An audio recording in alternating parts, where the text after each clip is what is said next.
वंदे मातरम शुरू करेंगे।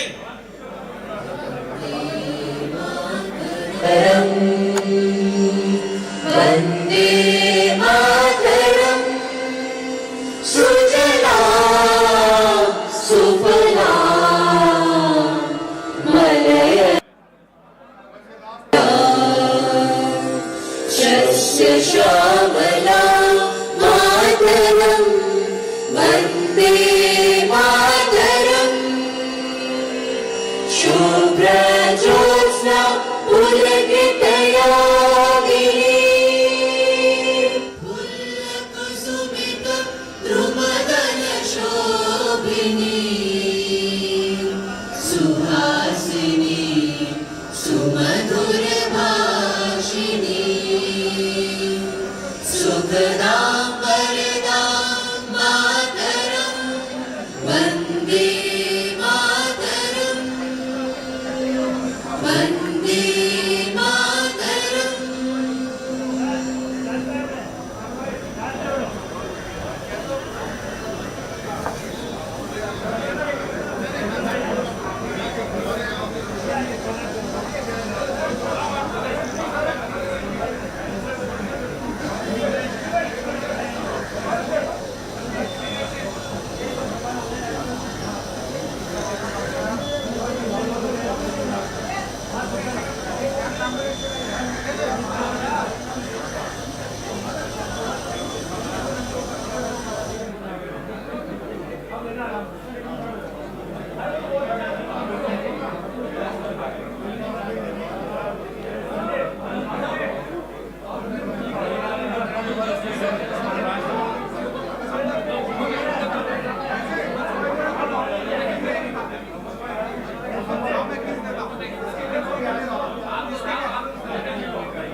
చెప్పేదిలే రాష్ట్రానికి రాకుండా మధ్యలో ఆపేసుకుని దాన్ని గుంజేసుకుంటుండే కాబట్టి ఆయనకి అయింది. जैसे गए थे ध्वज गीत शुरू करेंगे।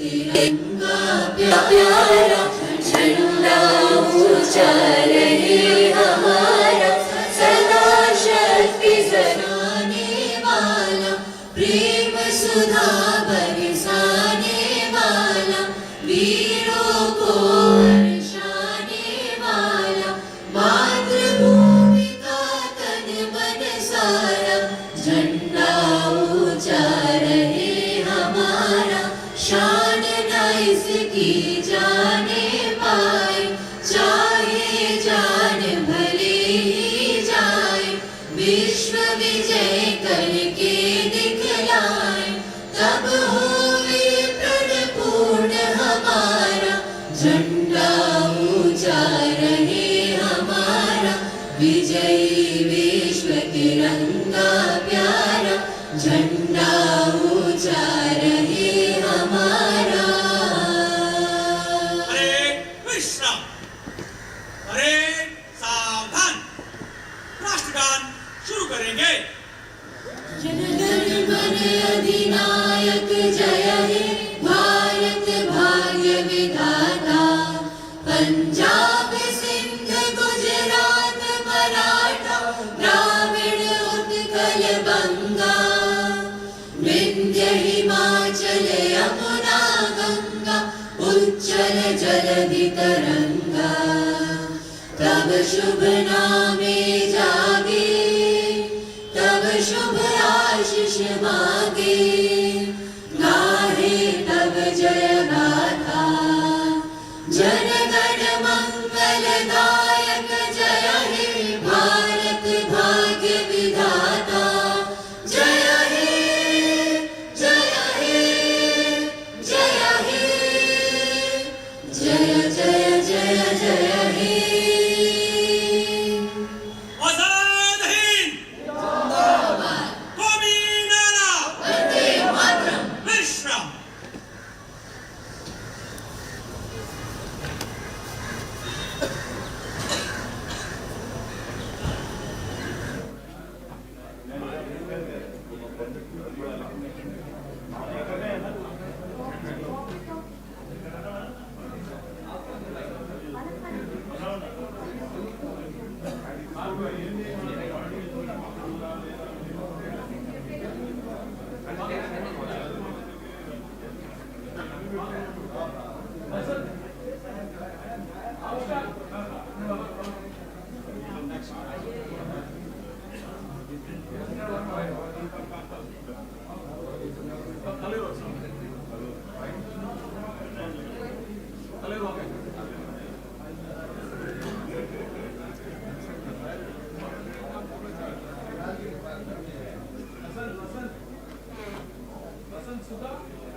इंदिरा भवन, कांग्रेस का नया मुख्यालय। सिर्फ ईंट पत्थर की इमारत नहीं, कांग्रेस पार्टी की 140 साल की गौरव गाथा है। दीवारों पर गढ़े कांग्रेस संविधान के 5 मूल्य हमारे सिद्धांत हैं।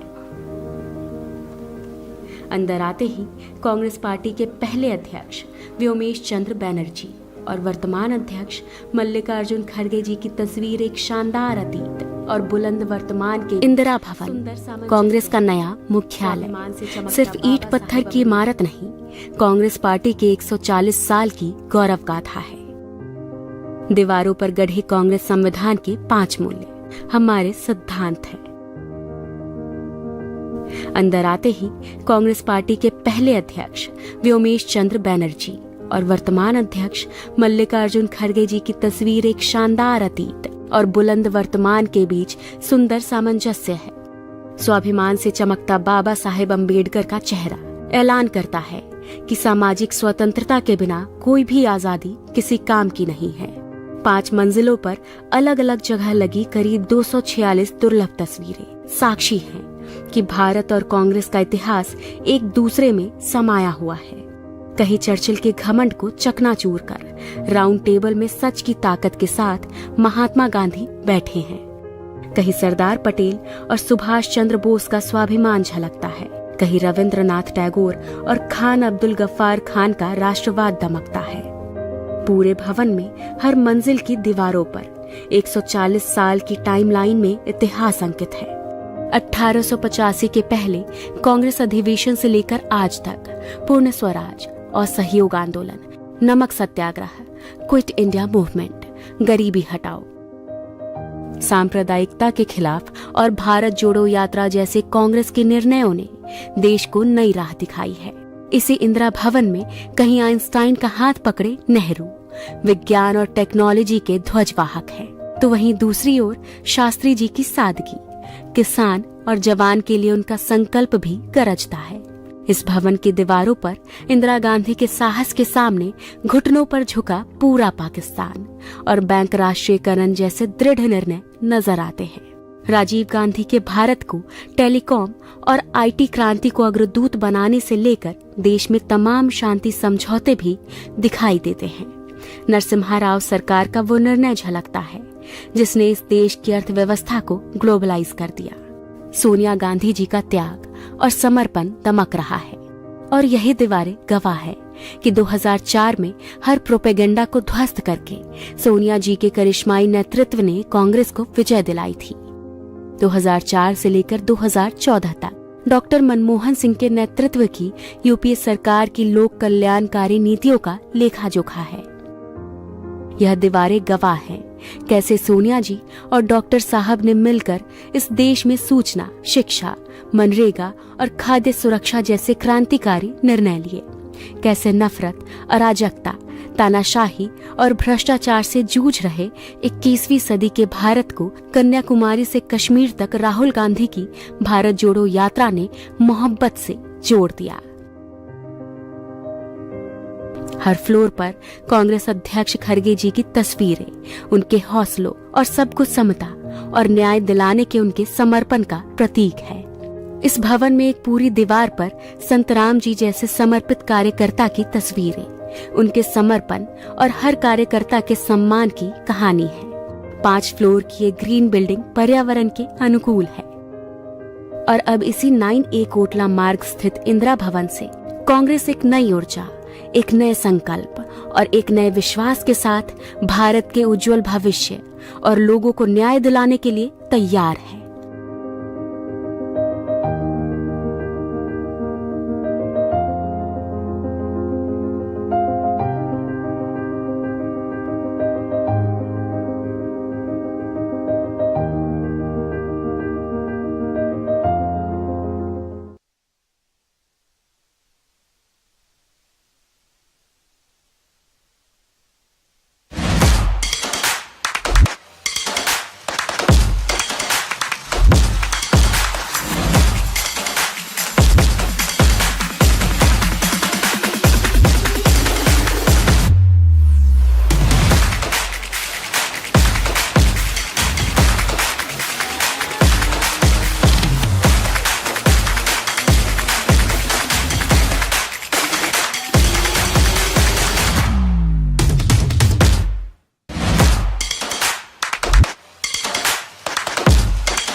आप सब लोगों का बहुत बहुत स्वागत है। सबसे पहले मैं अनुरोध करूंगा श्री केसी वेणुगोपाल को कि वो आए और यहाँ पे अपना स्वागतीय भाषण दें।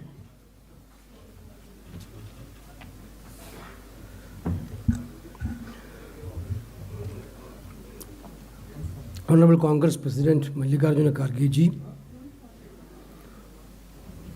our leader Madam Sonia Gandhi ji, leader of opposition and former President Rahul Gandhi ji, respected members of the Congress Working Committee, permanent invitees, special invitees, PCC presidents, CLP leaders, members of Parliament, and other distinguished dignitaries. It is with immense pride and joy that we are here in this historic occasion. Today, as we inaugurated the new headquarters of the Indian National Congress, Indira Bhavan, we witness a moment which is a proud moment for every Congress workers across the country. This building is not a structure of bricks, but is a testament of the dreams, dedication, and sacrifices of the millions of Congress workers who have tirelessly served the nation through this great party. With the advent of a new year, we step into this home. The new headquarters is thoughtfully designed to meet the needs of the present and the challenges of the future.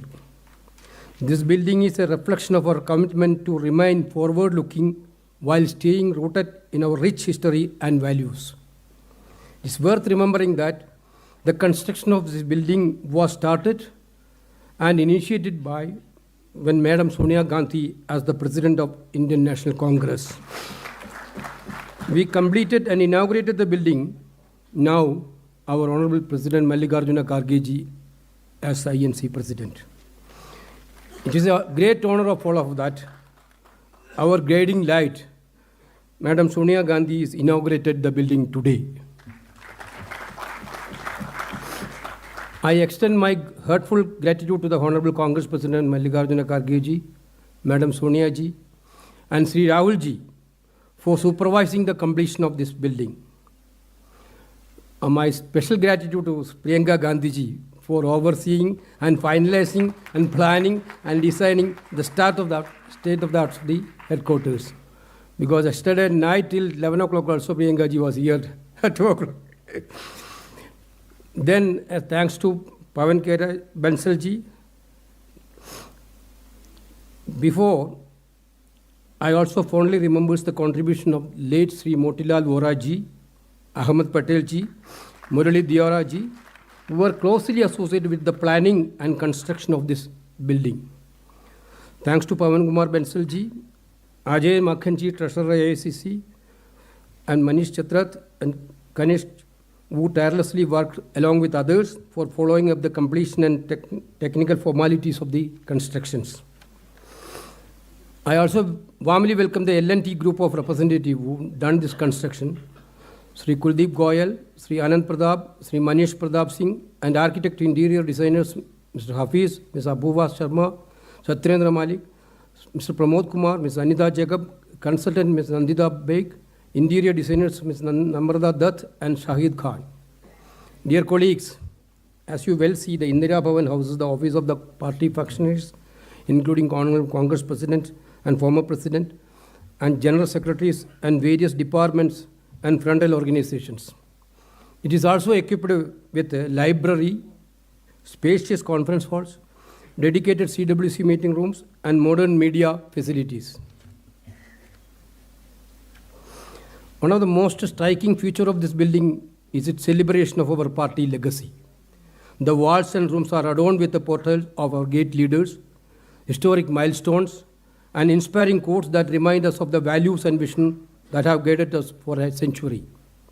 From the struggle and triumphs of the pre-independence era to the achievement of the post-independent period, this building is a living museum of our party's unparalleled contribution to the nation. This day is not just about the inauguration of a new headquarters. It is about the enduring spirit of the Congress Party. It's a tribute to the courage, determination, and unwavering commitment of millions of Congress workers who have made this moment possible. I once again extended warm welcome to our Congress President, former Congress President, and Leader of Opposition in Lok Sabha, and all our dignitaries, including the working committee members and the chief ministers and the senior leaders. Let us celebrate this moment with the same resolve and passion that has always defined the Indian National Congress. Jai Hind.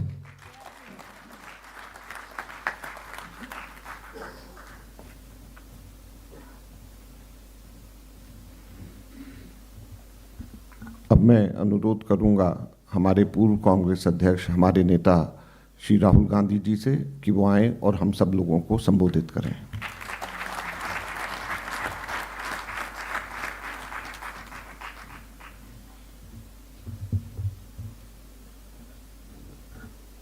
Kharge ji, Sonia Gandhi ji, Honorable CWC members, dear colleagues, I'd like to congratulate all of you on this occasion. We are getting a new headquarters.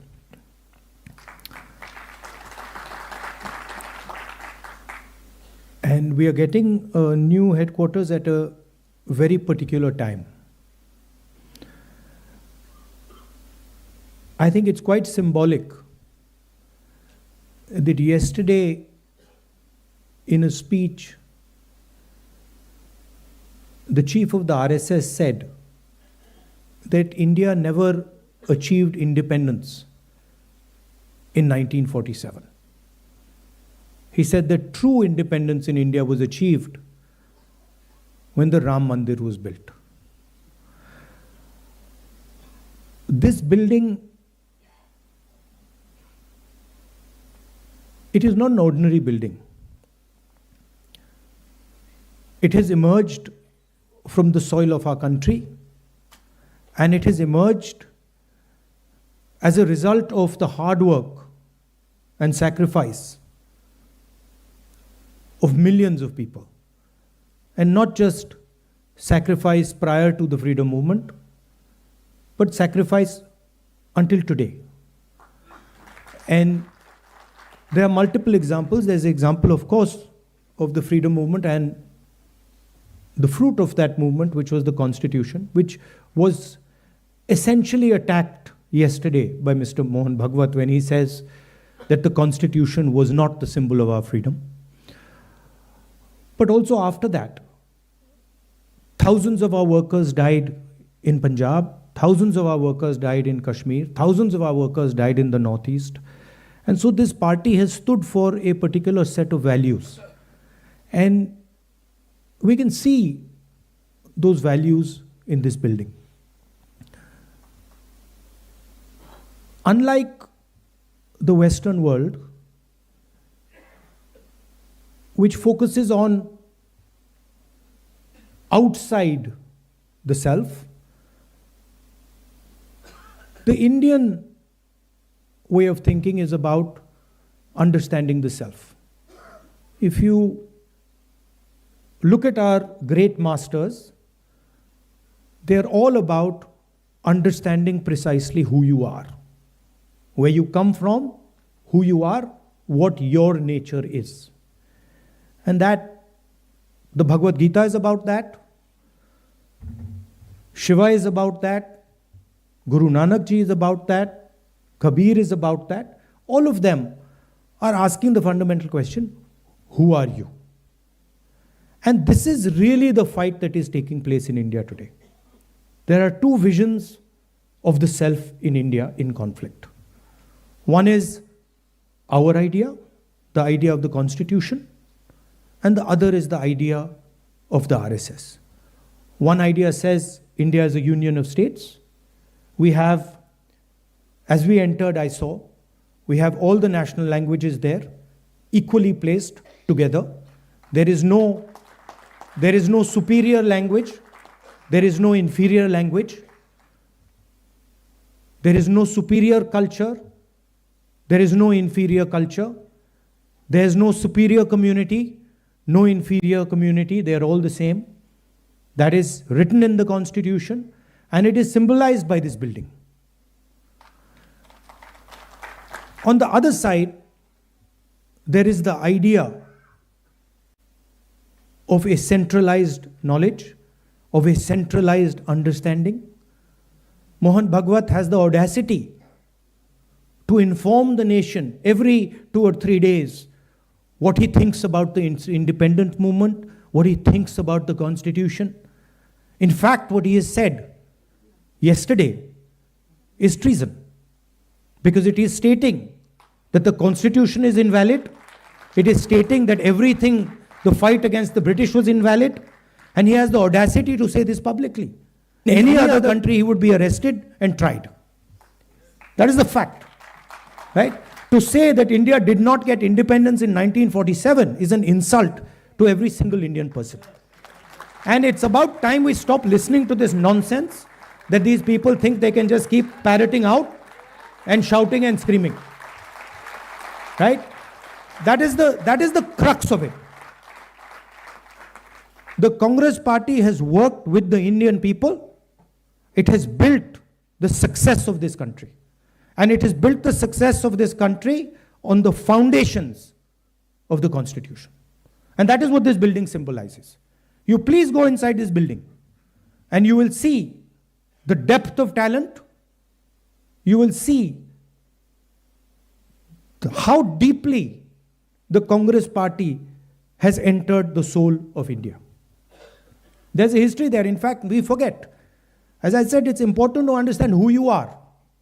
So for Congress people, it's important to understand who we are. What is our tradition? What is our history? Where have we come from?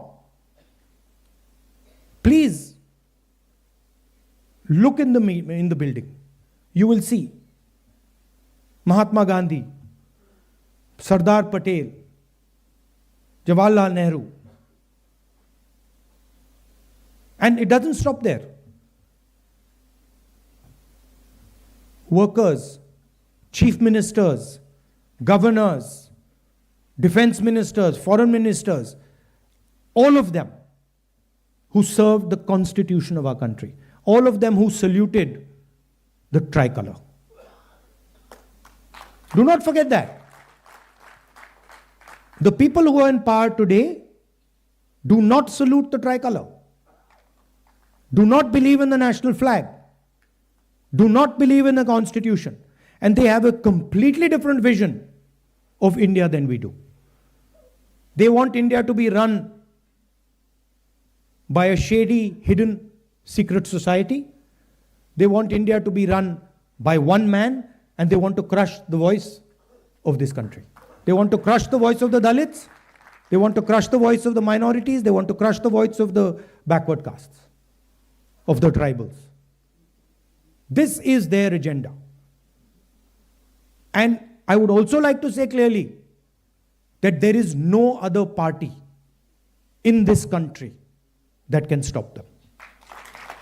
And you will see, the only party that can stop them is the Congress party. And there is a reason for it. The reason is that we are an ideological party. And our ideology does not emerge yesterday. Our ideology, like the RSS ideology, is thousands of years old, and it has been fighting the RSS ideology for thousands of years. We have our symbols. We have Shiva. We have Buddha. We have Guru Nanak. We have Kabir. We have Mahatma Gandhi. We have our symbols. And these are all the symbols who have shown the correct path to this country. Please name one symbol of the RSS ideology that is revered in India today. Name one symbol. Was Guru Nanak from the RSS ideology? Was Buddha from the RSS ideology? Was Krishna Krishna Bhagwan from the RSS ideology? Not a single one. Because every single one of these people fought for equality, fought for brotherhood, fought for affection. And so the last thing I would like to say is that this building has emerged from the blood of Congress people. And not just Mahatma Gandhi, Jawaharlal Nehru, Patel ji, not just these people. It has emerged from the blood of our workers, from every single one of our leaders. That includes all of you who are today defending the idea of the Congress Party.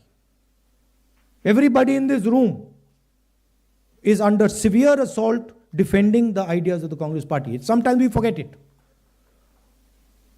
But these people in this room are facing systematic attack and assault on their lives because they are in the Congress Party. And they are not surrendering to the BJP and the RSS. And in the same way, thousands of workers are there. But there are also thousands of people who believe, millions of people who believe in the Congress ideology. They're sitting outside the Congress. And that is why, the same way this building has emerged from the soil of our country, from the blood of our leaders, from the blood of our workers, this building, the idea behind this building must also reach the corners of our country. That is the duty of this building. That it does not just remain a building, that the ideas that are inside this building reach the corners of our country.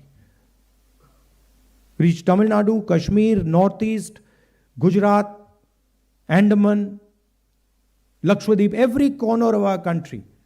This idea has to be propagated from this building. So I'd also finally like to thank all the people who've been responsible for giving us this building.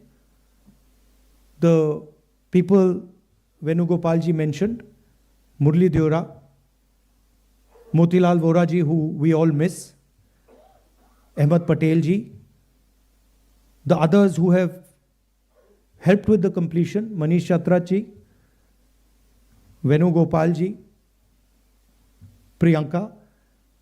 I'd like to thank all of you. You have done a tremendous service to the Congress Party. But it is important that now we take the ideas from this building and, like leaders of the Congress have done in the past, we spread the ideas to the rest of the soil of this country. Because we are fighting a civilizational war with these people. They are every day attacking the ideas that we believe in. And only this organization, only the people in this room and the millions of workers of this organization have the courage and the capability to stop them. I'd like to say one last thing, that do not think that we are fighting a fair fight. There is no fairness in this. If you believe that we are fighting a political organization called the BJP, that we are fighting a political organization called the RSS, you have not understood what is going on. The BJP and the RSS have captured every single institution of our country. We are now fighting the BJP, the RSS, and the Indian state itself. In the last working committee meeting, I said very clearly that there is something wrong that has happened in the Maharashtra election. I said clearly that we are not comfortable with the way the Election Commission is holding elections. I said very clearly that the large number of new voters that have suddenly appeared, almost 1 crore new voters who have suddenly appeared, between Lok Sabha and Vidhan Sabha in Maharashtra is problematic. And I put a challenge clearly in front of the Election Commission. And I said clearly to the Election Commission through that meeting that it is your duty to make the voter list transparent to the opposition. We said clearly we want to see the voters, the names of the voters who voted in the Lok Sabha election in Maharashtra, and we want to see the name of the voters who voted, names and addresses of the voters who voted in the Vidhan Sabha election. If they were to give us that data, the problem would be solved. Because we would know for sure whether there is a problem in Maharashtra or not. But I would like to state to this meeting that the Election Commission has refused to give us that information. Now, I want to ask you, why would the Election Commission refuse to give us voter lists of the Maharashtra election? What purpose is served by not giving us and the rest of the opposition the voter list of the Maharashtra Lok Sabha and Vidhan Sabha elections? Why will it damage the Election Commission to give us this list? And why are they not giving us this list? It is the duty of the Election Commission to provide transparency in elections. If there is a 1 crore increase in voters between Maharashtra, Lok Sabha and Vidhan Sabha, it is the duty and the sacred responsibility of the Election Commission to show us exactly why that has happened, and they are refusing to do it. And this is something every congressman and every opposition person has to keep in mind. There is a serious problem with our election system. And we might find it very difficult to accept this, because we are the people who have put in place the election system. But we have to keep it in mind that there is a problem. And it is the duty of the Election Commission to come clean and to give us the data of the Maharashtra and the Haryana elections, to give us the data we are asking for, the opposition is asking for, in which they are refusing to give us. So that is the situation in which we are fighting. Investigative agencies which are supposed to investigate crimes are being used against opposition. They're being used against all opposition leadership. CBI, ED, all these structures. We do not know whether our institutions are working or are non-functional.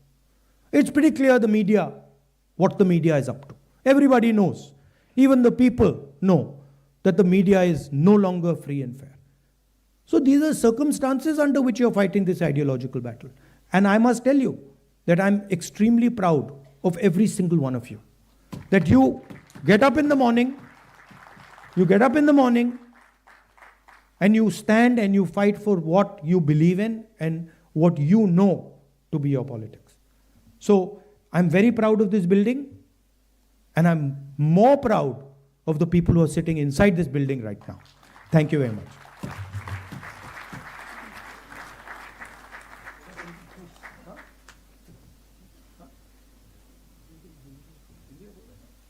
बहुत बहुत धन्यवाद राहुल जी।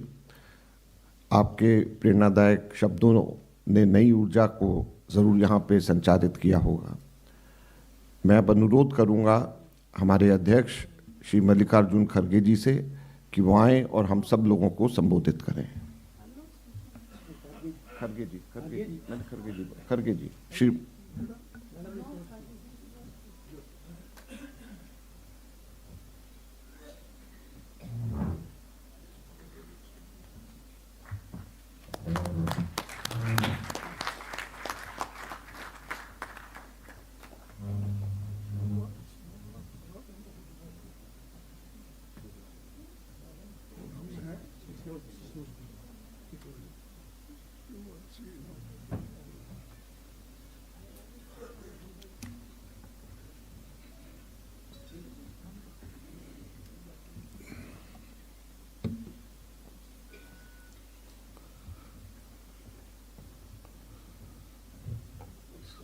श्रीमती सोनिया गांधी जी, राहुल गांधी जी और मेरे सहयोगी और साथियों, आज मुख्यालय का उद्घाटन हमारे पार्टी के इतिहास में एक मील का पत्थर है। इंदिरा गांधी भवन नाम से कांग्रेस का स्थायी दफ्तर बनना हम सब के लिए बहुत गर्व की बात है। साथियों, ये बहुत खुशी की बात है कि ये भवन उसी इलाके में बना है जहां हमारे महान नायकों ने सोचा था 31 दिसंबर 1952 को पंडित जवाहरलाल नेहरू जी की अध्यक्षता में CWC की मीटिंग में ये बात हुई और उसके प्रोसीडिंग से मैं कोट करता हूँ, उन्होंने क्या कहा था। The committee considered the question of the purchase of the site for the AICC office building. It was decided that a site for the AICC office be purchased in the Indraprastha state on the terms offered. यानी उस दिन की आवाज़ थी कि इसी area में Congress office बने और ये निर्णय उस वक्त जब जवाहरलाल नेहरू जी के घर में CWC की मीटिंग हुई, उसमें ये उनका इरादा था। तो मुझे खुशी है कि नेहरू जी की ख्वाहिश आज श्रीमती सोनिया गांधी जी ने पूरी की। इस मुख्यालय का शिलान्यास 28 दिसंबर 2009 को कांग्रेस के 125वें स्थापना दिवस पर सोनिया गांधी जी के नेतृत्व में हुआ था और उनकी देखरेख में भवन निर्माण का कार्य आगे बढ़ा।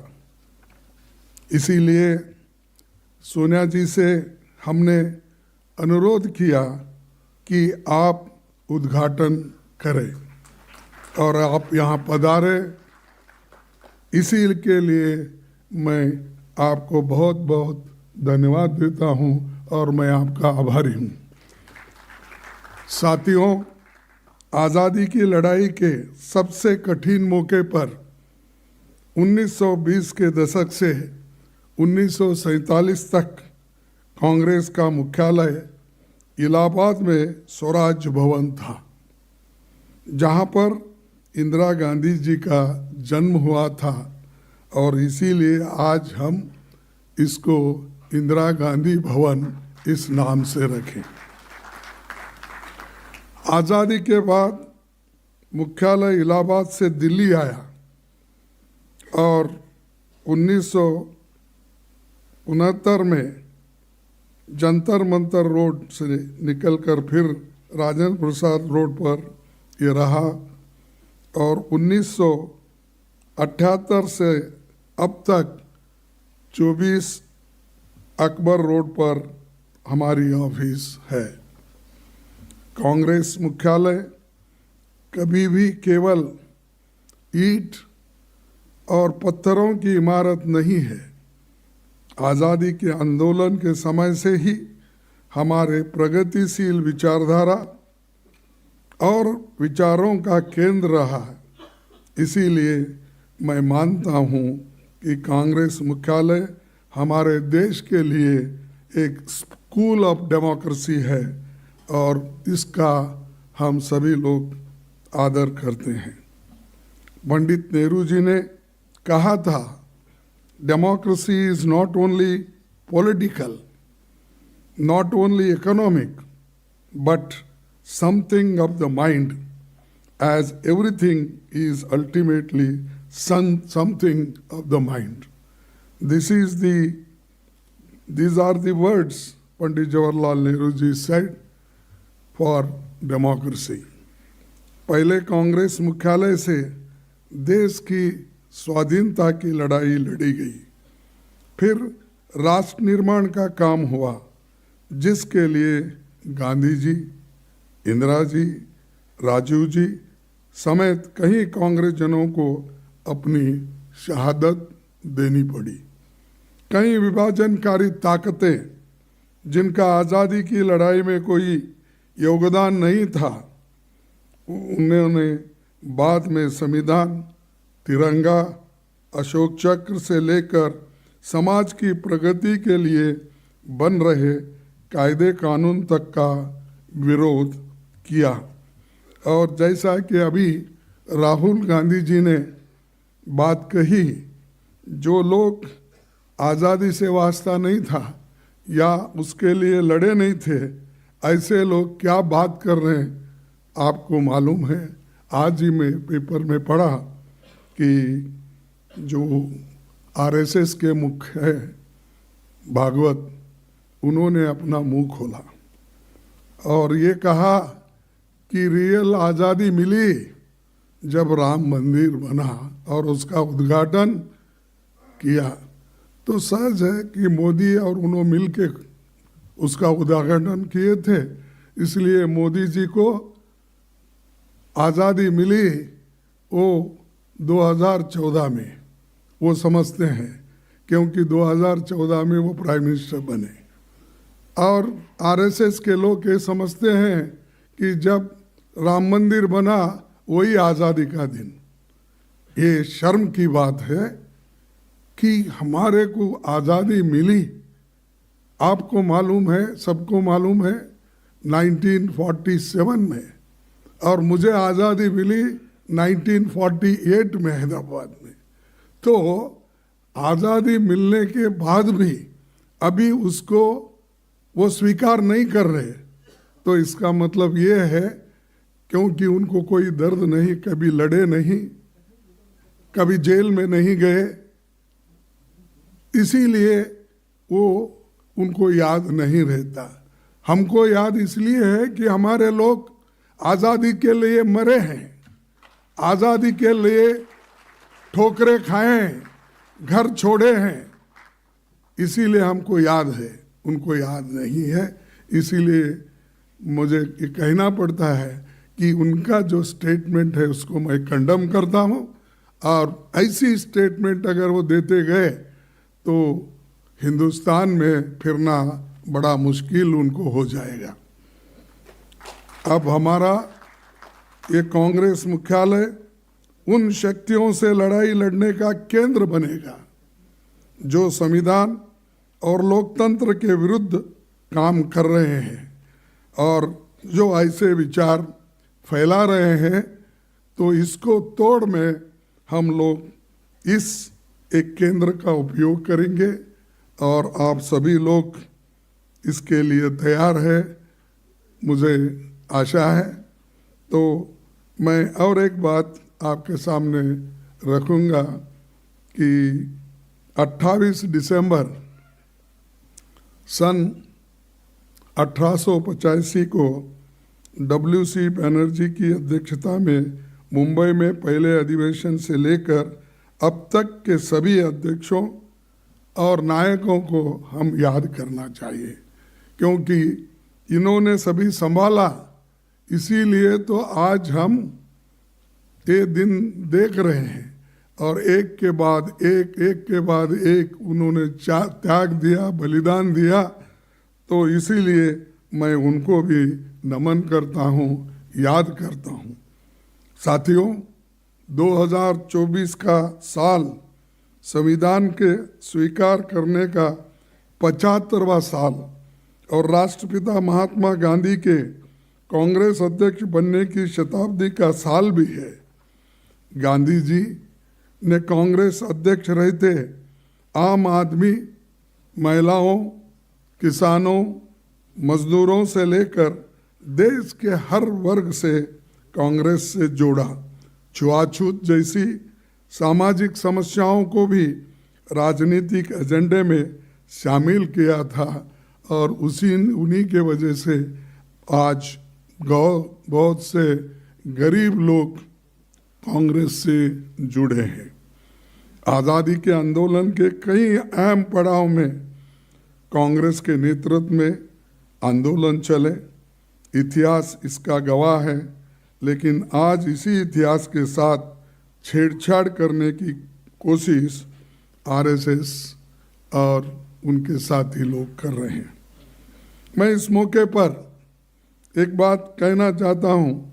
डॉक्टर अंबेडकर जी ने एक बात बताई थी, याद दिलाना चाहता हूँ। उन्होंने कहा था, वे इतिहास नहीं बना सकते जो इतिहास भूल जाते हैं। तो ये बात हमको याद रखना चाहिए।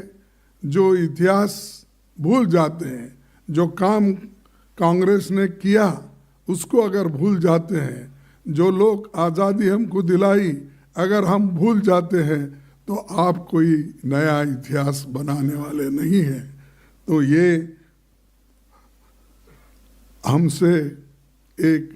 हमने ये बात इसलिए कह रहे हैं कि आज की जो पार्टियां हैं वो सिर्फ कांग्रेस को गालियां देने में ही अपना समय बिता रहे हैं। देश के लिए कुछ काम उन्होंने नहीं किया, सिर्फ प्रचार एक ही काम है। इसीलिए उनको भी हम ये कहना चाहते हैं।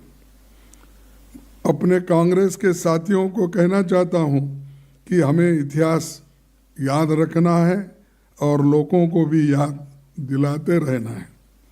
साथियों, विचारों की ताकत पर कांग्रेस कायम है।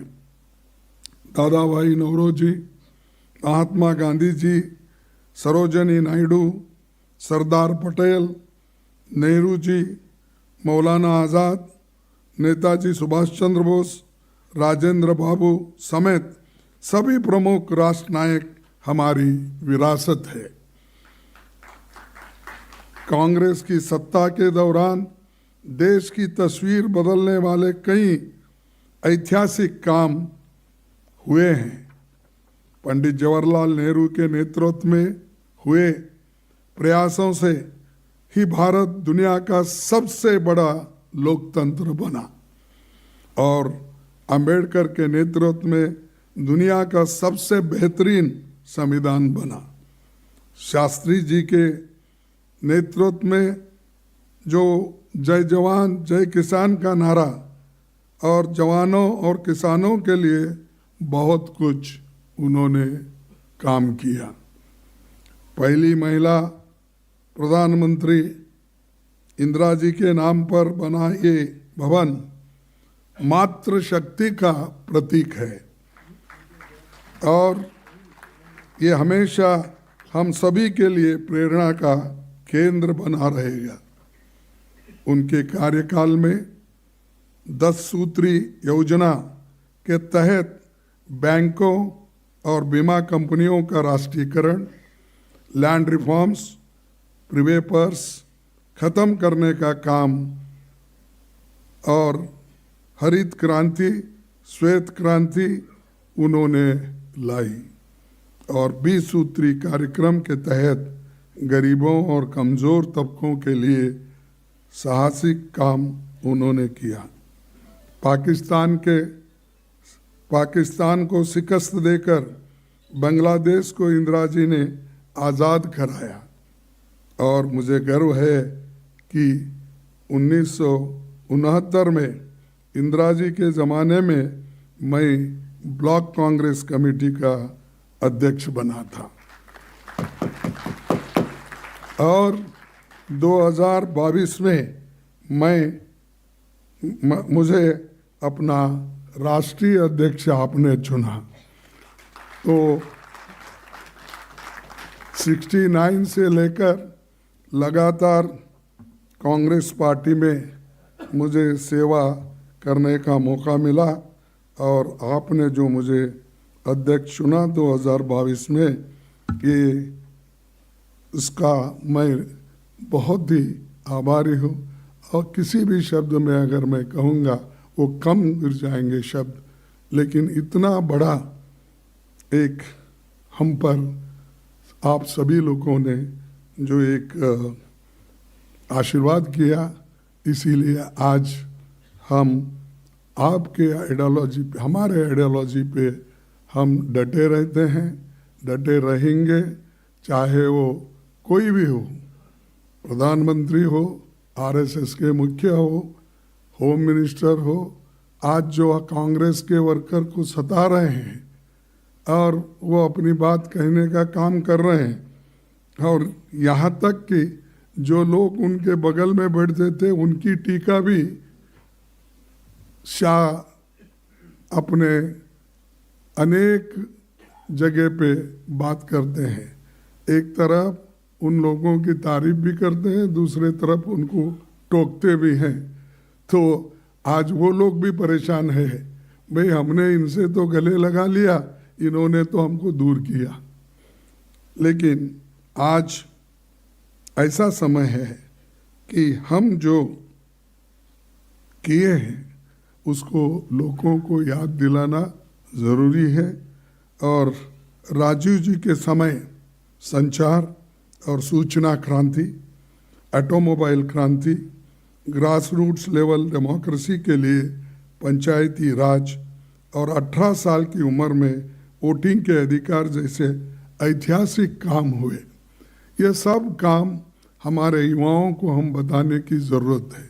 आज जितने भी जो इंजीनियरिंग में इतना कंपटीशन है, कंप्यूटर इंजीनियरिंग के लिए और कंप्यूटर से जुड़े हुए सभी कोर्सेस के लिए, वो अगर किसी की देन है तो वो राजीव गांधी जी की देन है। हमको ये याद रखना चाहिए। पीवी नरसिंह राव जी के कार्यकाल में लिबरलाइजेशन, इकोनॉमिक रिफॉर्म्स के द्वारा देश को नई दिशा मिली। डॉक्टर मनमोहन सिंह जी की सरकार में RTI, RTE, food security, MNREGA, forest rights और भूमि अधिग्रहण कानून बना और सामाजिक सुरक्षा के लिए कई काम हुए, जिससे जनता की ताकत बढ़ी।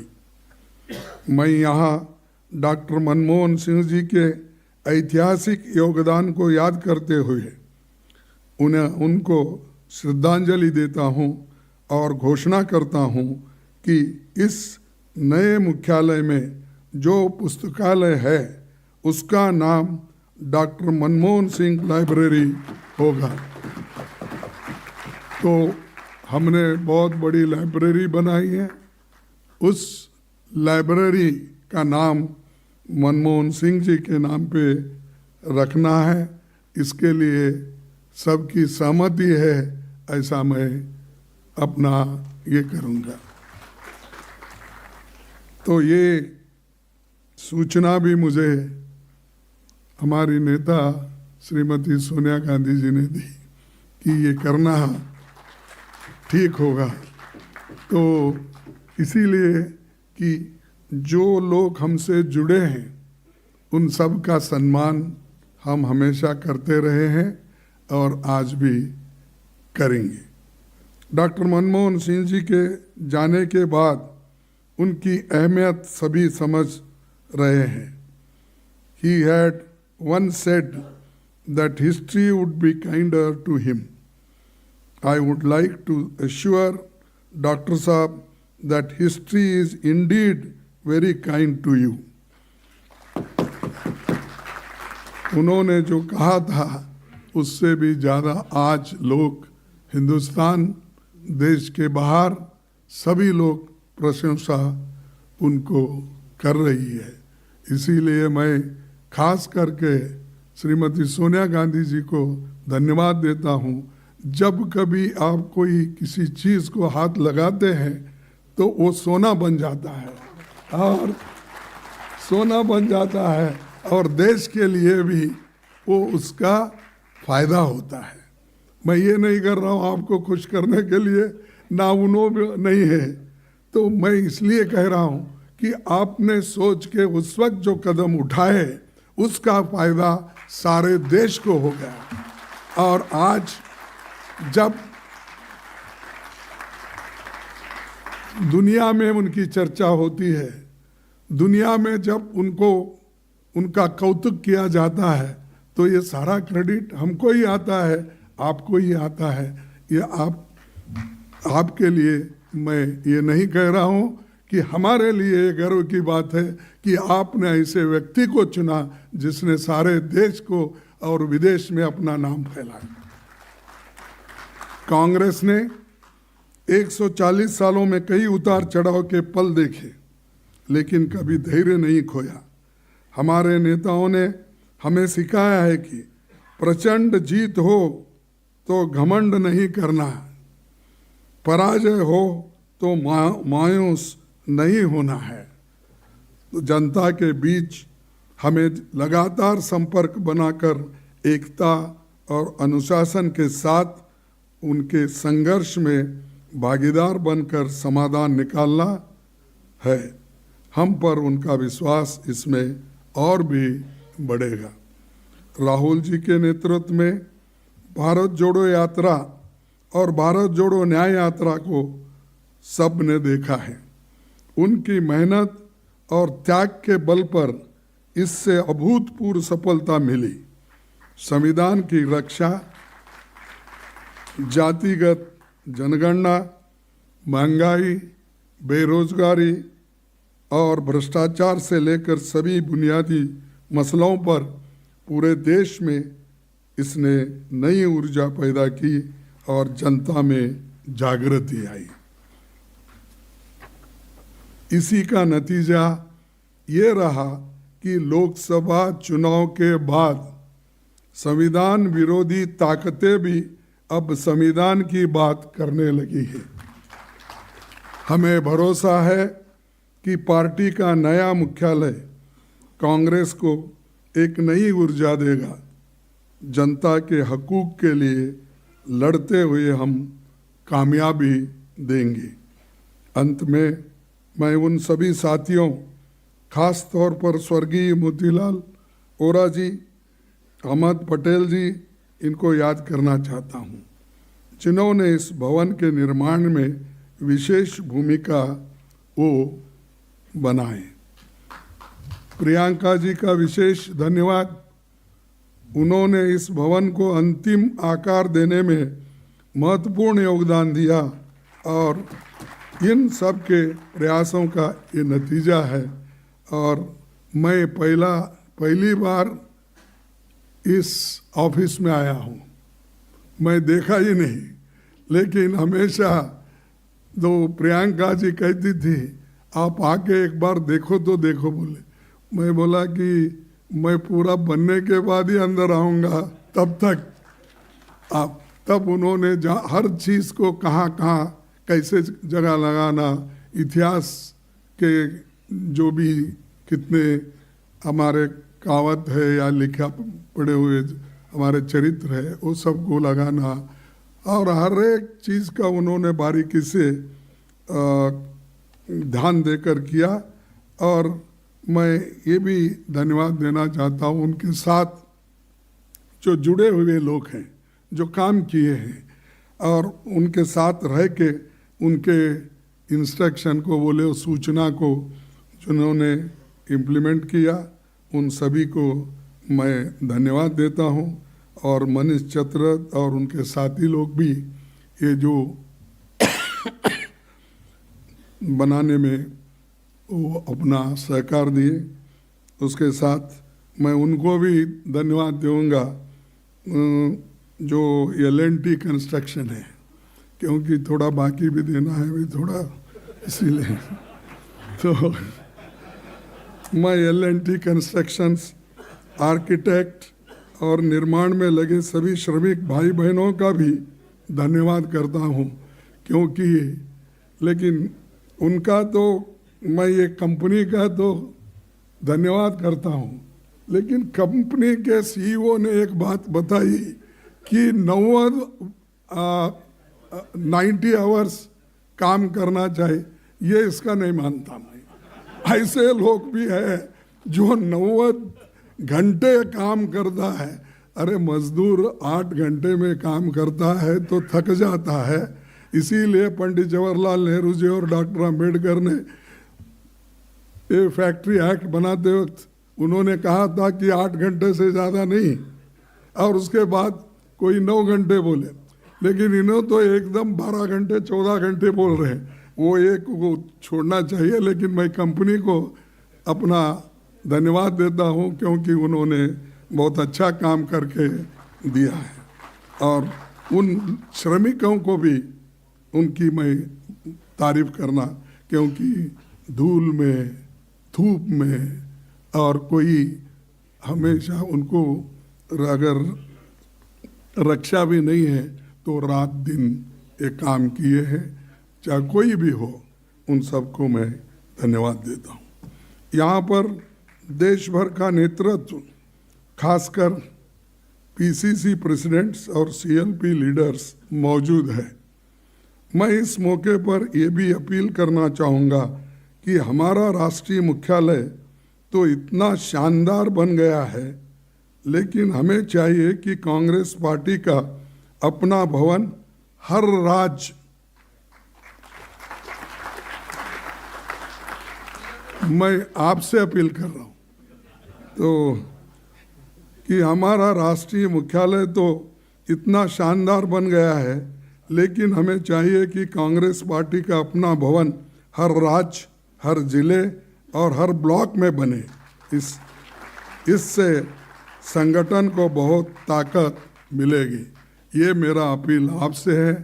अगर आप लोग संगठन को मजबूत करना चाहते हैं तो ब्लॉक लेवल से लेकर पीसीसी तक हमारे बिल्डिंग्स होना चाहिए, ऑफिसर्स होना चाहिए, क्योंकि बहुत से बिल्डिंग्स अभी नहीं बने।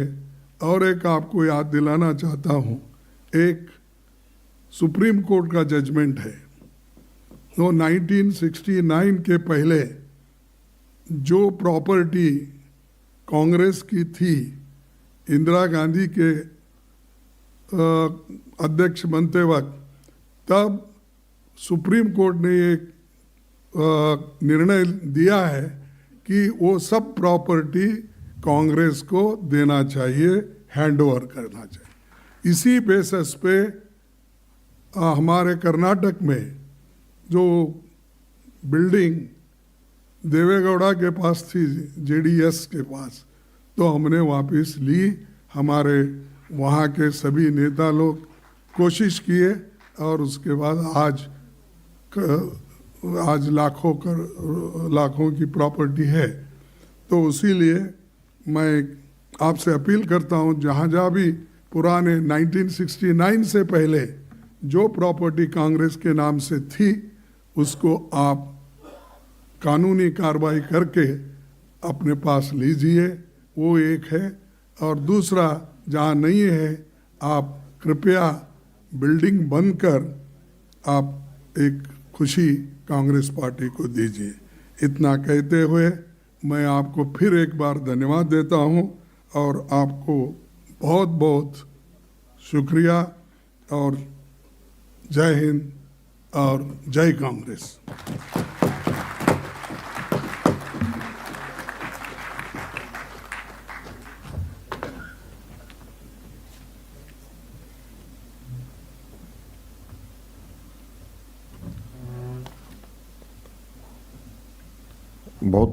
बहुत धन्यवाद खड़गे जी। अब हमारा कार्यक्रम अगले चरण पे पहुंच गया है। हम सब लोग समझते हैं कि आप सब लोग जो यहाँ पे आए हैं वो पूरे के पूरे इस भवन में जाकर के उसको अच्छे से देखना चाहेंगे। इसके लिए इंतज़ाम किया गया है और आप लोगों की सीट्स में आपने देख लिया होगा जो आज के कार्यक्रम लिखे गए हैं, उसके अंदर ये मेंशन किया गया है। और अभी मेरे बोलने के बाद में स्टेज के ऊपर बैठे हुए माननीय नेतागण और ग्रुप 1 जो मेंशन्ड है लिस्ट में, जितने भी ग्रुप 1 के साथी हैं वो यहाँ से निकलेंगे और मनीष चतरथ जी उनको लेकर के जाएंगे। गाइडेड टूर उनका यहाँ से सीधे अभी शुरू हो जाएगा। जैसे ही ये ग्रुप बाहर निकलेगा उसके बाद में हम लोग इधर वेट करेंगे। बाकी सारे के सारे लोग कैफेटेरिया में हम लोग नीचे यहाँ पे जाएंगे और वहाँ से एक एक करके वहाँ से गाइडेड टूर 15-15 मिनट के अंतराल के ऊपर हम लोग वहाँ से लेकर के जाएंगे और सभी अरेंजमेंट्स हैं यहाँ पे, और इसलिए 15-15 मिनट के अंतराल पे लेकर के गए हैं ताकि सब लोगों को अच्छे से विस्तार से इस भवन की खूबियाँ और इस भवन के बारे में बता सकें। तो मैं अनुरोध करूँगा हमारे नेतागणों को कि वो यहाँ से निकलें।